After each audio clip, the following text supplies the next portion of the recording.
Assalamualaikum warahmatullahi wabarakatuh. Untuk materi pada pertemuan 10 ini kita akan membahas mengenai penentuan dan pengendalian BOP. Jadi untuk teorinya nanti silahkan dibaca ya. Jadi saya hanya akan menjelaskan mengenai teknis perhitungannya saja ya.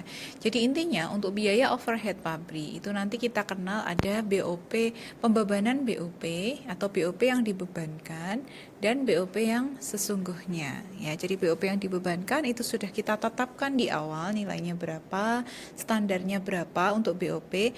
Nah, nanti ada BOP sesungguhnya yaitu BOP yang muncul setelah kita melakukan satu kali proses produksi. Nanti pada intinya untuk pembebanan BOP dibebankan dan BOP sesungguhnya ini akan kita bandingkan ya. Nah, biasanya angkanya jarang sama. Nanti tinggal kita lihat mana yang lebih tinggi.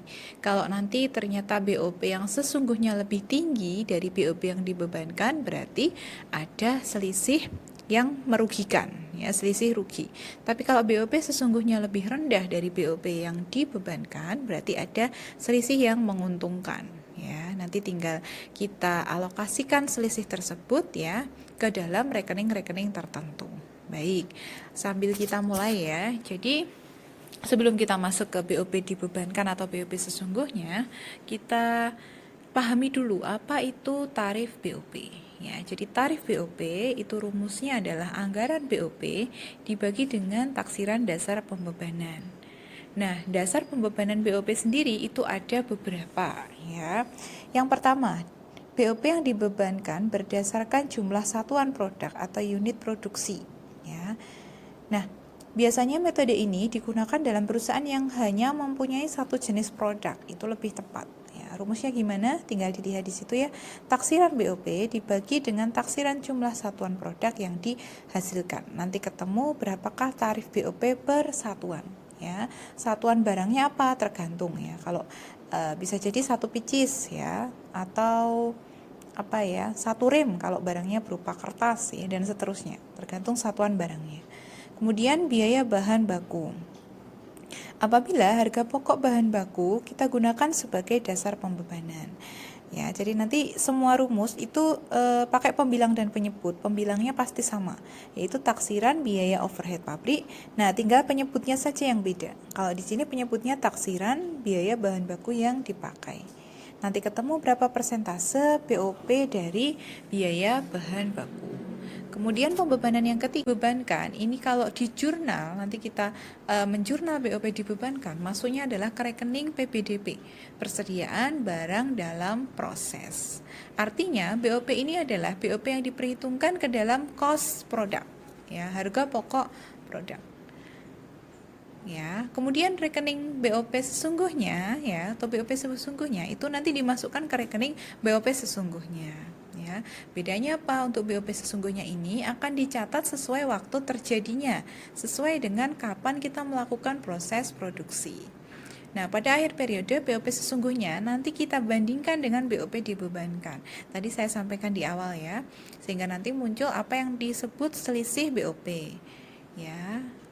Nah, selisihnya bisa disebut menguntungkan kalau yang sesungguhnya lebih kecil dari yang dibebankan. Oh, saya mau bebankannya sekian rupiah, 100. Ternyata yang sesungguhnya hanya 80. Berarti kan ada selisih 20, itu menguntungkan. Dan sebaliknya, kalau BOP sesungguhnya lebih tinggi, berarti selisihnya tidak menguntungkan. Kemudian BOP dibebankan, rumusnya tadi setelah kita ketemu tarif untuk 5 jenis dasar pembebanan tadi, tinggal kita kalikan dengan BOP yang dibebankan. Untuk soal latihan ini saya ambil salah satu. Jika pembebanan digunakan dengan dasar jam kerja langsung, ya, JKL. Jadi kita tadi langsung tarik tarif per JKL-nya. Kemudian tarif yang sesungguhnya, jam kerja langsung yang sesungguhnya terjadi adalah 400.000 jam. Pertanyaannya, hitunglah jumlah BOP yang dibebankan dan buat jurnalnya.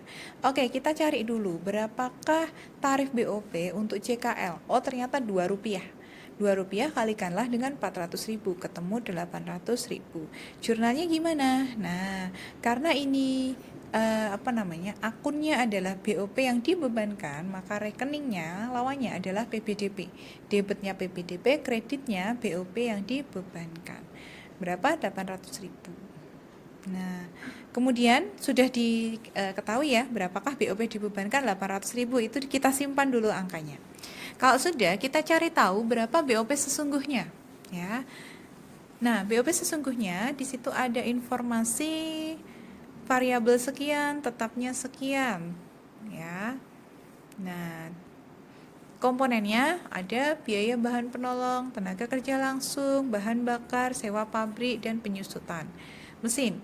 Nah, untuk menjurnal, oke. Jadi ini sedikit dihafal ya. Untuk menjurnal, BOP sesungguhnya posisinya ada di debit. Ya, jadi kita sesungguhnya posisinya ada di debit. Ya, jadi kita mendebit BOP sesungguhnya. Kreditnya apa? Kreditnya adalah macam-macam BOP yang muncul dalam satu kali proses produksi. Oh, misalnya tadi biaya bahan penolong, jangan langsung ditulis biaya bahan penolong. Kenapa? Biaya tidak mungkin dikredit, pasti dia debit. Sehingga kalau mau nulis di kreditnya adalah persediaan bahan penolong. Lagi biaya tenaga kerja langsung, berarti kreditnya adalah utang gaji dan upah. Ya, jadi di logika juga ya. Jadi kalau biaya itu nggak mungkin dia dikredit. Berarti harus cari akun yang serupa dengan itu yang bisa masuk di kredit. Misalnya biaya bahan bakar, persediaan bahan bakar. Biaya sewa pabrik ya, sewa dibayar di muka. Kemudian biaya penyusutan, akumulasi penyusutan ya. Totalnya nanti 870, total biaya overhead variabel dan tetap. Nah, kalau sudah, buatlah jurnal untuk pertama mencatat selisih BOP, dan yang kedua, jurnal untuk mencatat alokasi selisih BOP ya. Jika diketahui barang yang jadi yang telah terjual sekian,